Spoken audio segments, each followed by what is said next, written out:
এক সময় যে কথার আগে হাত তুলতো সে এখন গালি শুনলো মুস্কি হাসি দেয়। তো বন্ধুর একদিন তাকে জিজ্ঞেস করে, কিরে নেতা, তুই না কথা বলার আগে হাত তুলতি? তখন সে বলে, পাগল ছিলাম তখন তুলেছি, বুঝতে পেরেছি ওই জগতে কিছু নাই, আল্লাহর প্রেমের ধৈর্যের জগতে অনেক বড় নিয়ামত আছে।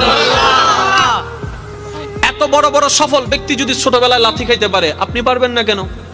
আর সবার কথা বাদ দেন, ও নবী, আপনি শুধু একবার বলতেন জিবরাইল উল্টাই দিত, আপনি বললেন না কেন?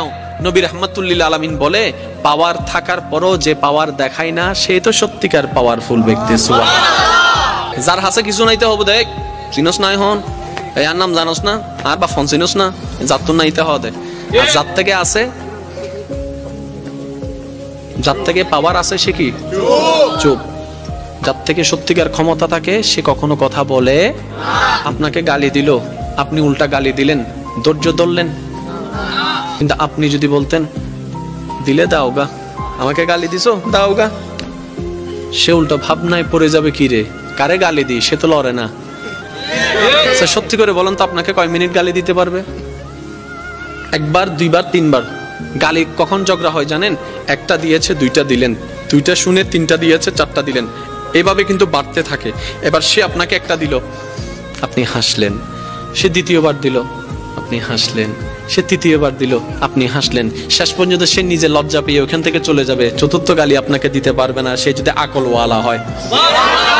আর আপনি আমি বোকামি করি কি, হে কি হইছ তুই আরে মারি দি, মারি দাও না করে পুলিশ আইরা আরো ধরিলে যার গুই, তা হইলাম না আয় তো ন দিতে দিয়ে দে, ওদের মাঝি হনে ওদের আয়, ওদের তুই চল।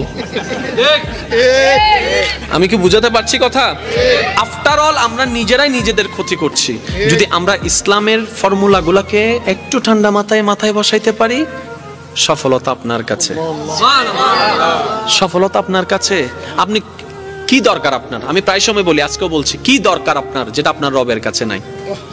এমন একটা জিনিস দেখান আপনার দরকার যেটা আপনার রবের কাছে নাই, আপনার রব দিতে পারে না। আপনি বলবেন যে না, এমন কোন আমার চাওয়া নাই যেটা আমার রব পূরণ করতে পারবে না, আমার সমস্ত চাওয়া আমার রব পূরণ করতে পারে। তাহলে এবার এই কথাটা শুনে নেন, যেহেতু আপনার চাওয়া সব রবে পূরণ করতে পারে, আপনি রবের হয়ে যান না, রবের হয়ে যান না, রবের হয়ে যান না। কোরআনের ভাষায় বলতে গেলে সিবগাতাল্লাহ, আল্লাহর রঙে রঙিন হয়ে যান, আল্লাহর রঙে সেজে যান, আপনার কিছু কমতি হবে না।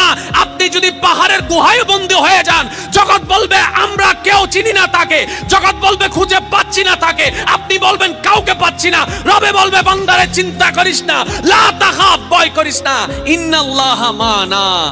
সুবহানাল্লাহ। আপনার পক্ষ থেকে যেন কোনো অত্যাচার না হয়। বলেন, আপনার পক্ষ থেকে কোনো অত্যাচার? কেউ যদি আপনার ভাই কিংবা বোন যদি জায়গা পেয়ে থাকে, সম্পদ পেয়ে থাকে, দিয়ে দেন, কারণ 1 ইঞ্চি জায়গা দিয়ে কিচ্ছু হবে না। ঠিক ঠিক। আল্লাহর ওয়াস্তে একটু বুঝেন, 1 ইঞ্চি জায়গা দিয়ে কিচ্ছু হয় নাই, কিচ্ছু হবেও না, কিন্তু হাসরে গেলে অনেক কিছু হয়ে যাবে ভাই।